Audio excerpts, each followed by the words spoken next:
Hello twelfth class, कैसे हैं आप सब लोग? Hope you all are fine. तो चलिए आज स्टार्ट करते हैं हमारी next unit second, that is inverse trigonometry function. तो सबसे पहले आप लोगों को नाम से क्लियर हो गया होगा कि किस चीज की नॉलेज होनी चाहिए।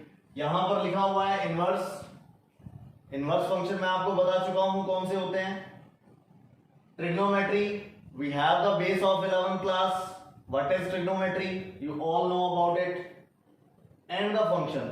Our previous unit is function. ठीक है? फिर भी मैं वन बाय वन जितना मैं एक्सप्लेन कर सकता हूं इस वीडियो में मैं आपको करके बताता हूं कि एक्चुअल में इसका मीनिंग क्या है, इनवर्स फंक्शन किस तरह से हमें मिले। Let discuss on that. देखिए बेटा, सबसे पहले मैं बात करता हूं फंक्शन।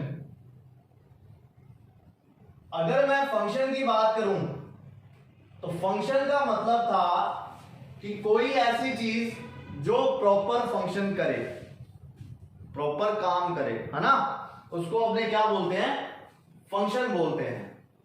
इस फंक्शन में हमने क्या पढ़ा था कि अगर आपके पास कोई मैपिंग f जो है वो a से b में डिफाइन है, अगर आपके पास कोई मैपिंग f a से b में डिफाइन है तो अपने को यह पता है यहां से जो वैल्यू लेते थे वो लेते थे x और यहां से जो वैल्यू लेते थे वो लेते थे y, और हमारे पास इसका जो रिजल्ट है वो फंक्शन क्या बन जाता था? y is equal to fx बन जाता था। सही है बेटा? यानी कि y की वैल्यू किस पर डिपेंड कर रही है? x पर डिपेंड कर रही है। This is the function. और इसकी एक प्रॉपर्टी थी कि अगर आप x की वैल्यू a में से पुट करते हो तो उसके लिए y की हमें एक ही वैल्यू मिलेगी। मतलब ऐसा कभी नहीं होगा कि x की एक वैल्यू पर y की दो वैल्यूज मिल जाए। क्लियर है? That is called function. और ऐसा भी नहीं होगा कि a का कोई एलिमेंट हमारे पास खाली बच जाए। समझ आई बात? क्लियर? चलिए, ये तो मतलब हुआ बेटा फंक्शन का। अब मैं बात करता हूं ट्रिग्नोमेट्री फंक्शन। देखिए, हमारा टॉपिक है ट्रिग्नोमेट्रिक फंक्शन।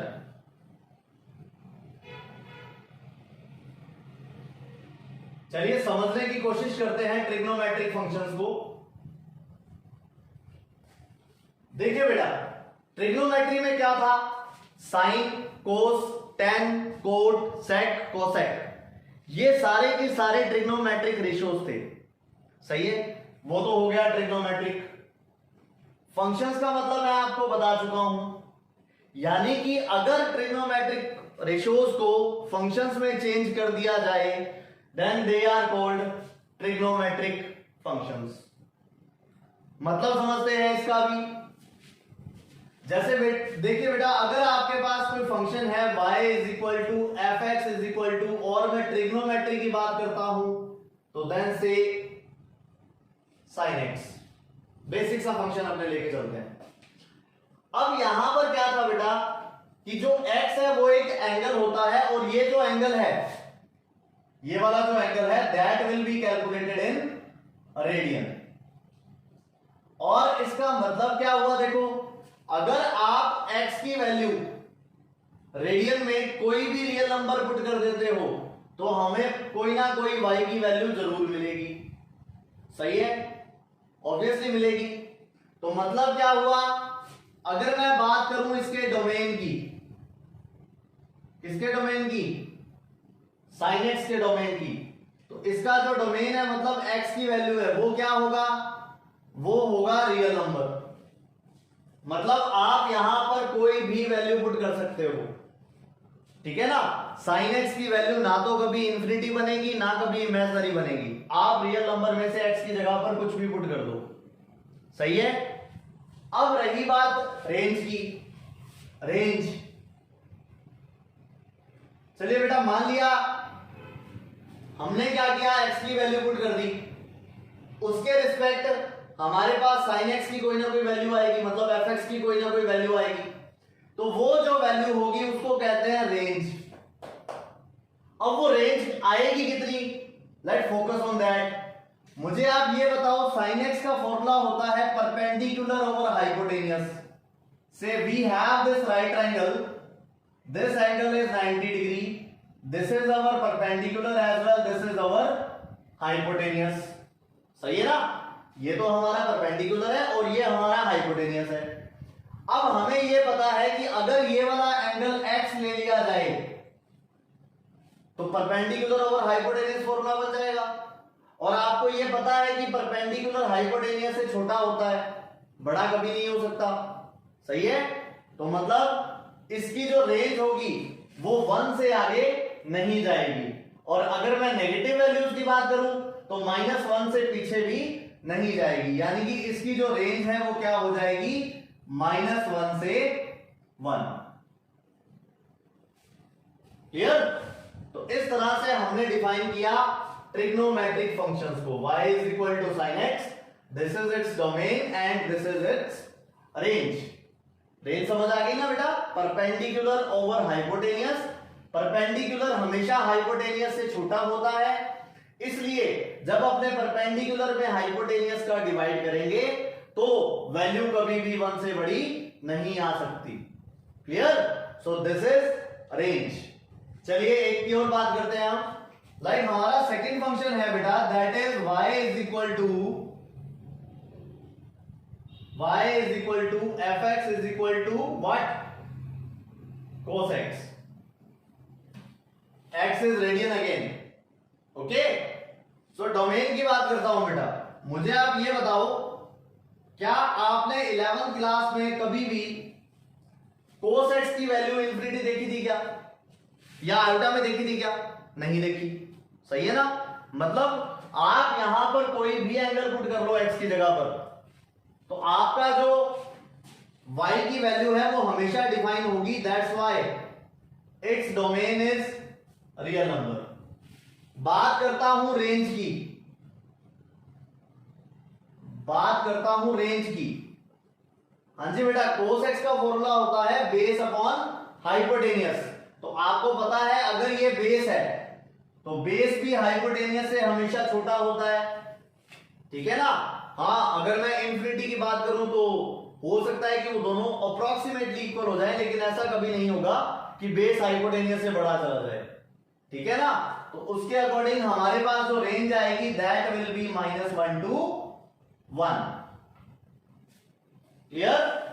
इसी तरह से अगर मैं थर्ड जो आपका ट्रिग्नोमेट्रिक फंक्शन है उसको डिफाइन करूं, that y is equal to fx is equal to tan x, where x is domain. ठीक है? और रेडियन। तो अपने अगर मैं इसका डोमेन फाइंड करते हैं तब बेटा देखो क्या होगा। आपने tan x की वैल्यू इंफिनिटी जरूर देखी होगी, तो हमें क्या करना पड़ेगा बेटा, डोमेन में वो वैल्यूज छोड़नी पड़ेगी जिस पर tan x इंफिनिटी को अटेन करता है। तो tan x इंफिनिटी को अटेन करता है कहां पर, π/2 पर और -π/2, मतलब π/2 के जितने भी ऑड मल्टीपल हैं उन सभी पर tan x की वैल्यू इंफिनिटी होती है। दैट्स व्हाई जब मैं इसका डोमेन लिखूंगा तो मुझे वो लिखते वक्त एक बात का ध्यान रखना पड़ेगा कि आप सारे के सारे रियल नंबर ले लीजिए, लेकिन इनमें से मुझे जो ओड नंबर हैं उनको छोड़ना पड़ेगा, या फिर मैं ये बोलूं कि π/2 के ओड मल्टीपल्स को छोड़ना पड़ेगा। ये मेरी मजबूरी है, नहीं तो ये वैल्यू जो है वो इंफिनिटी बन जाएगी। And as you know we have studied in function कि इंफिनिटी किसी भी सेट में नहीं आता। चलिए ये तो हुई बात डोमेन की। अगर मैं बात करूं रेंज की, अगर मैं बात करता हूं रेंज की, देखो बेटा परपेंडिकुलर ओवर बेस होता है इसका फॉर्मूला। सही है ना? तो परपेंडिकुलर बड़ा हो सकता है, बेस छोटा हो सकता है, यानी कि वैल्यू 1 से बढ़ी जा सकती है। सही है? परपेंडिकुलर छोटा और बेस बड़ा हो सकता है, तो मतलब वैल्यू 1 से छोटी भी आ सकती है। और ये जो परपेंडिकुलर और बेस है वो दोनों इक्वल भी हो सकते हैं, इसलिए वैल्यू 1 भी आ सकती है। समझ आई बात? तो मतलब अगर मैं इसकी रेंज की बात करूं that will be your real numbers, मतलब इसमें सारे के सारे रियल नंबर्स आ सकते हैं। ठीक है? तो इसी तरह से अगर मैं फोर्थ को डिफाइन करूं, that is nothing but y is equal to fx is equal to what? Is equal to cot x, where x is again in radian and a real number. Okay? तो चलिए बताइए domain क्या होगा? You all good? बताइए domain. cot x की value कहां पर infinity बनती है? You all know cot 0 is infinity, cot pi is infinity, cot 2 pi is infinity. तो मतलब जहां पर पाई होगा वहां पर ये इंफिनिटी बनेगा। तो आपको क्या करना है बेटा, रियल नंबर में से r पाई के जो मल्टीपल हैं उनको हटाना है। तो मतलब n pi where n belongs to z। Clear? और रही बात रेंज की, तो रेंज बेटा सेम होती है, कोई भी रियल नंबर आ सकता है। This is range. समझ आई बात? चलिए फिर मैं बात करता हूं, y is equal to sec x, fx आप लिख लीजिएगा। sec x का मतलब बताया आपको, x इन रेडियन, और formula that is hypotenuse upon base. मतलब इस बार क्या हुआ, जब आप हाइपोटेनियस अपॉन बेस करते हैं तो न्यूमरेटर जो है वो बड़ा हो गया और जो बेस है वो छोटा हो गया। तो मतलब जो भी वैल्यू आएगी वो 1 से बड़ी आएगी। They can equal at 90 degree, ठीक है ना, लेकिन उनसे छोटा कभी नहीं होगा। हाइपोटेनियस हमेशा बड़ा ही होगा बेस से। तो मतलब इसकी अगर मैं बात करूं रेंज और डोमेन की, तो देखिए first of all let me define domain. हाँ जी बेटा बताइए, कब ये sec x जो है वो इंफिनिटी को गेन करता है? 90 पर।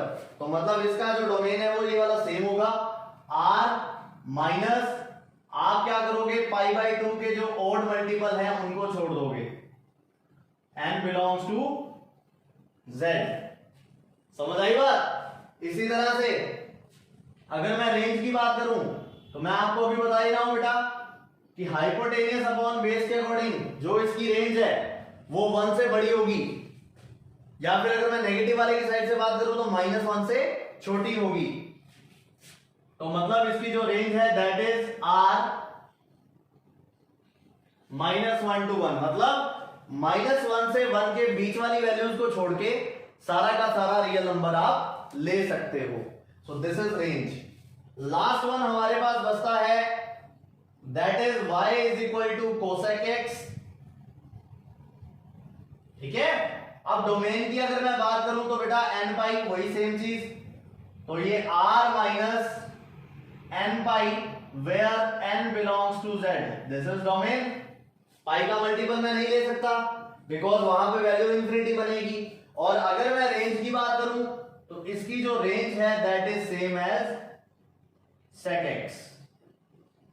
क्लियर हुई बेटा बात? तो ये वाली जो बात थी वो थी ट्रिग्नोमेट्रिक फंक्शंस के बारे में। पहले हमने फंक्शंस की स्टडी की, फिर मैंने ट्रिग्नोमेट्रिक फंक्शंस की स्टडी की। अब अपने स्टडी करेंगे इनवर्स ट्रिग्नोमेट्री फंक्शंस। क्लियर है यहां तक? कोई डाउट है? चलिए अब आप मुझे ये बताइए, मुझे अब स्टडी करनी है इनवर्स के बारे में। Inverse trigonometric functions, inverse trigonometric functions, इनकी स्टडी मैं करना चाहता हूं। ठीक है ना? लेकिन मेरे सामने एक प्रॉब्लम है। क्या प्रॉब्लम है? Let us understand. देखो इनवर्स फंक्शन है ना ये एक तरह से, ठीक है, अभी ट्रिग्नोमेट्री का है लेकिन है तो इनवर्स फंक्शन ना। तो आप इनवर्स फंक्शन को किस तरह से सॉल्व करते थे? लास्ट एक्सरसाइज में हमने डिस्कस किया था that given function should be bijective. अगर हमें गिवन फंक्शन जो है वो बाइजेक्टिव है, उस केस के अंदर अपने बोलते थे कि उसका इनवर्स फाइंड हो सकता है। क्लियर है बात? कोई डाउट तो नहीं है यहां तक? अगर गिवन फंक्शन बाइजेक्टिव है तब उसका इनवर्स फाइंड कर सकते हैं, अदरवाइज इनवर्स फाइंड नहीं कर सकते। तो मेरे पास 6 फंक्शन है, मैं 1 बाय 1 सभी का इनवर्स फाइंड करके देखता हूं, दैट इज पॉसिबल और नॉट? ठीक है ना। चलिए सबसे पहले मैं बात करता हूं बेटा fx is equal to sine x की। मैंने आपको बोला कि ये जो f है वो रियल नंबर से कहां डिफाइन है बेटा, -1 से 1, जैसा कि वहां पे लिखा हुआ है, देखो सही है ना, यही लिखा हुआ है यहां पे -1 से 1, तो ये यहां डिफाइन है।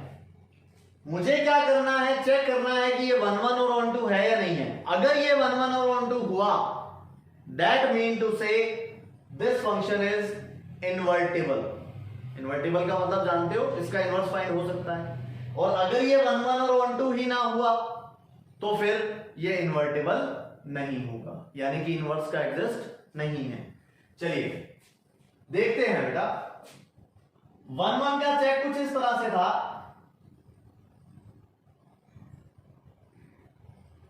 चाहो तो आप उस मतलब x1 x2 लेट करके कर लीजिए, या फिर मैं आपको एक अच्छा सा तरीका बताता हूं, दोनों चीजें क्लियर हो जाएंगी आपकी, ठीक है ना। Let draw the graph for the sin x। जब मैं sin x का ग्राफ बनाता हूं तो sin x का ग्राफ कुछ इस तरह से बनेगा।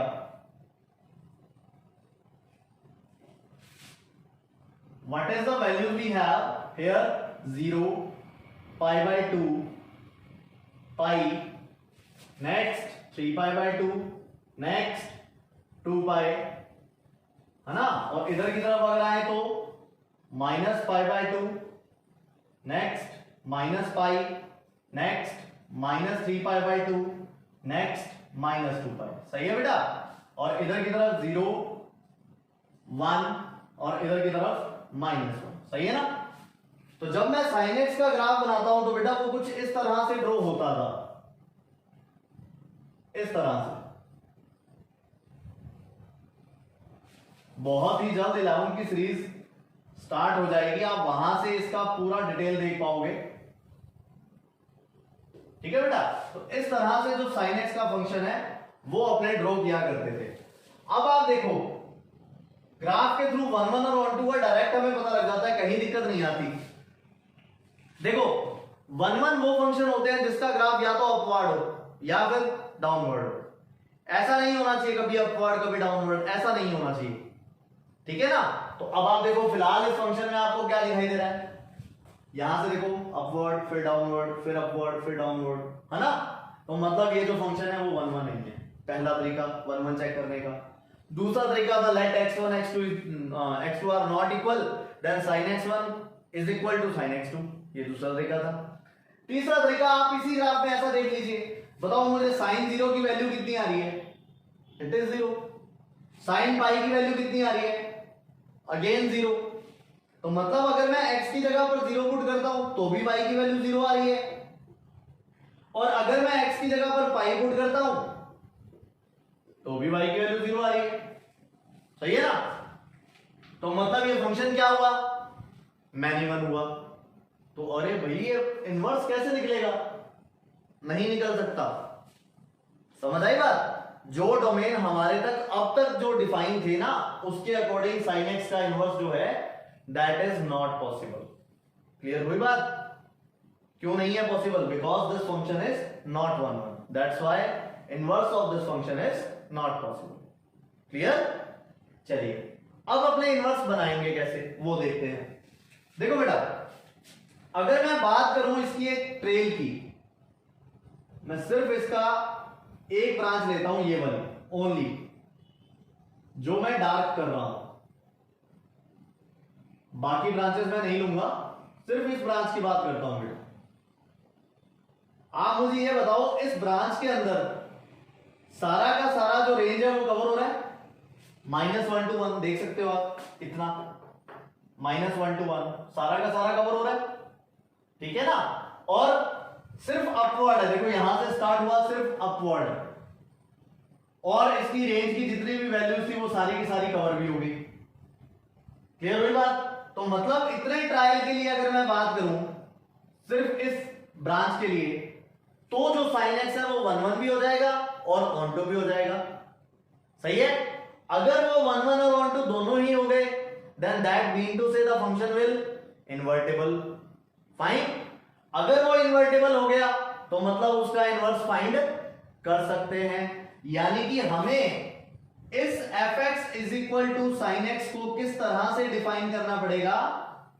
We have to define it as f will define from -π/2 to π/2 to -1 to 1, इस तरह से डिफाइन करना पड़ेगा बेटा। यहां से तो मैंने ले ली x की वैल्यू, इसका एक्सपेंशन x पर देख लिया, और यहां से मैंने ले ली y की वैल्यू। तो इस डोमेन के लिए और इस रेंज के लिए फंक्शन 1 1 भी हो गया और ऑन टू भी हो गया। Then you will write here this function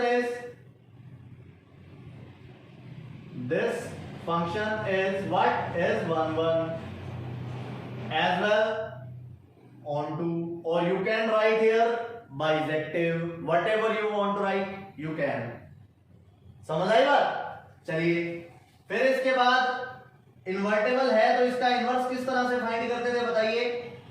late करते थे सबसे पहले फंक्शन को y के equal, so you let y is equal to what? We let y is equal to sin x। मैंने इसको sin x के इक्वल लेट कर दिया। फिर मैंने आपको बोला था यहां से आप x की वैल्यू फाइंड कर लो, तो यहां से जो x की वैल्यू फाइंड आती है वो आएगी that is x is equal to sine inverse x, sorry y। समझे बेटा बात? x is equal to sine inverse y, और इस x को अपने क्या लिख देते थे? We write it as f inverse y is equal to sine inverse y। और अगर मैं इसको x से चेंज कर दूं तो f inverse x is equal to sine inverse x। आई बेटा बात समझ? तो इस तरह से हम इस इनवर्स को एग्जिस्ट में लाते हैं। अब इनवर्स है तो इसका डोमेन और रेंज की बात करें तो मैंने आपको इनवर्स फंक्शन में बताया था कि अगर कोई फंक्शन f a से b में डिफाइन है तो उसका जो इनवर्स होगा that will be defined from b to a। तो मतलब यहां से अगर मैं बात करूं तो f will be defined from b to a mean to say -1 to 1 to -π/2 to π/2। इस तरह से इसका जो इनवर्स है that will be exist. Clear हुई बात? तो अब इस केस के अंदर ये फंक्शन 1 1 और ऑन टू दोनों ही तरह से हो गया, और इस तरह से हमने इस इनवर्स का एग्जिस्ट क्लियर किया कि किस तरह से ये एग्जिस्ट करता है। समझ आई बेटा बात? ओके, चलिए नेक्स्ट अपने कोस इनवर्स एक्स का और करके देखते हैं। देखिए बेटा, हमारे पास है fx is equal to cos x, और f r से -1 से 1 वापस वही डिफाइन है, ठीक है ना? तो पहले बात करते हैं ये 1 1 और 1 2 है या नहीं है। ग्राफ को देखकर पता लगा होगा, मैंने आपको बोला था कि up down that mean to say the function is not 1 1। तो अगर ये 1 1 नहीं है तो इसको 1 1 बनाने के लिए मुझे इसकी एक ब्रांच लेनी पड़ेगी। वो ब्रांच अपने इस बार लेते हैं ये 1, ठीक है बेटा? तो इसकी ये जो ब्रांच है वो हमने ले ली इस बार टिल हियर, यहां तक। तो अब आप देखो बेटा, ये सिर्फ कहां जा रहा है? नीचे, है ना? डाउनवर्ड। तो अगर ये नीचे जा रहा है तो मतलब ये फंक्शन 1 1 हो जाएगा। तो अगर आपको इसका जो कोस इनवर्स x है उसको डिफाइन करना है, then you will write here fx is equal to cos inverse x and f inverse will define from, पहले किसकी वैल्यू बोलो? पहले वैल्यू आएगी बेटा -1 to 1, क्योंकि जो इसके अंदर y था वो यहां x बन जाएगा उसके इनवर्स में, ठीक है ना? और जो हम x की वैल्यू ले रहे हैं वो x की वैल्यू आएगी 0 to π, सिर्फ इस चैन के लिए, बाकी नहीं। समझ आई बात? और हाँ, कुछ मतलब बच्चे ऐसे होते हैं वो सोचते हैं सर बाकी की वैल्यूज भी तो ले सकते थे। बिल्कुल ले सकते हो आप बाकी की वैल्यू, यहां से लेकर यहां तक का इंटरवल या यहां से आगे तक का इंटरवल ले सकते हो, लेकिन इंटरवल हमेशा वो लिया जाता है जो मोस्ट यूजेबल है, सबसे ज्यादा यूज होता है। अब मान लो स्ट्रेट लाइन है, स्ट्रेट लाइन के लिए मुझे किसी cos x को या cos थीटा को डिफाइन करना पड़े, तो आप मुझे बताओ एंगल हमेशा 0 से 180 डिग्री के बीच में ही होता है उसका, नहीं होता क्या? सपोज यहां से x एक्सिस है, तो ये जो एंगल है वो 0 डिग्री से 180 डिग्री के बीच में ही रोटेट करता है, ठीक है? तो मतलब उसका अलग अलग डोमेन है, जो ज्यादा से ज्यादा वैल्यू हमारे पास काम किया हम उसी में से चैन सिलेक्ट करते हैं। अगला जैसे आपके पास है fx is equal to 10x, इसमें आप लोग क्या करोगे, ये आपको ग्राफ दिखाई दे रहा होगा बेटा, देखो π/2 -π/2 3π/2 सब पर इंफिनिटी होता है ये ग्राफ, फिर अपने जीरो रखते हैं तो जीरो आता है, π/2 पर इंफिनिटी चला गया और यहां पर -π/2 पर माइनस इंफिनिटी आ गया, ठीक है? तो इस तरह से अपन ने ये ग्राफ बना रखा है। तो ये भी देखो बेटा, अब फिर दोबारा वहीं से शुरू हो गया, फिर यहां दोबारा वहीं से शुरू हो गया, मतलब इनवर्स एग्जिस्ट नहीं करेगा। तो अगर आपको इसका इनवर्स एग्जिस्ट करवाना है तो इसकी एक चैन सिलेक्ट करो जो कि कंप्लीट आर को कवर करती है, मतलब इसकी रेंज को कवर करती है, तो अपने पास ये जो फंक्शन है वो 1 1 और 1 2 बन जाएगा। ये देखिए बेटा, अगर मैं पर्टिकुलर बात करूं इस चेन की, इस ब्रांच की, सही है ना, सिर्फ इस ब्रांच पर कॉन्सेंट्रेट करो, सिर्फ नीचे से कहां जा रही है, ऊपर, तो मतलब आपका जो f इनवर्स x है that will B tan inverse x, और अगर मैं बात करूं इसके डोमेन और रेंज की, तो उसकी जो रेंज थी वो अब इसका डोमेन हो जाएगा, और इसमें से ये किसकी वैल्यू थी, x की, तो इसमें से हमने जो चैन सिलेक्ट की वो सिलेक्ट की -π/2 टू π/2, और यहां पर ओपन इंटरवल का यूज करेंगे बेटा। किसका यूज करोगे, ओपन इंटरवल का, समझ आ गई बात? तो ध्यान रखिएगा आप ये चीज, ओपन इंटरवल का यूज, ओपन इंटरवल का मतलब सब समझते होगे, क्योंकि एंगल सिर्फ -90 से 90 तक आएगा, उनके बीच में आएगा, ठीक है ना? -90 नहीं आ सकता बिकॉज इस पर वैल्यू इंफिनिटी होती है, +90 नहीं आ सकता बिकॉज इस पर भी वैल्यू इंफिनिटी होती है, तो इस कारण जो एंगल आएगा वो ही आएगा। इसी तरह से आप कोटेक्स का निकाल सकते हो, तो कोटेक्स के लिए मैं आपको डायरेक्ट यहां पर बता देता हूं, वो अपने पास डिफाइन हो जाएगा f inverse x is equal to cot inverse x, f will be defined from r to 0 to π, ठीक है? अब अपने एक और स्टडी करते हैं सेक इनवर्स x के बारे में, और उसी तरह से कोसेक इनवर्स x का भी आप फाइंड कर पाओगे।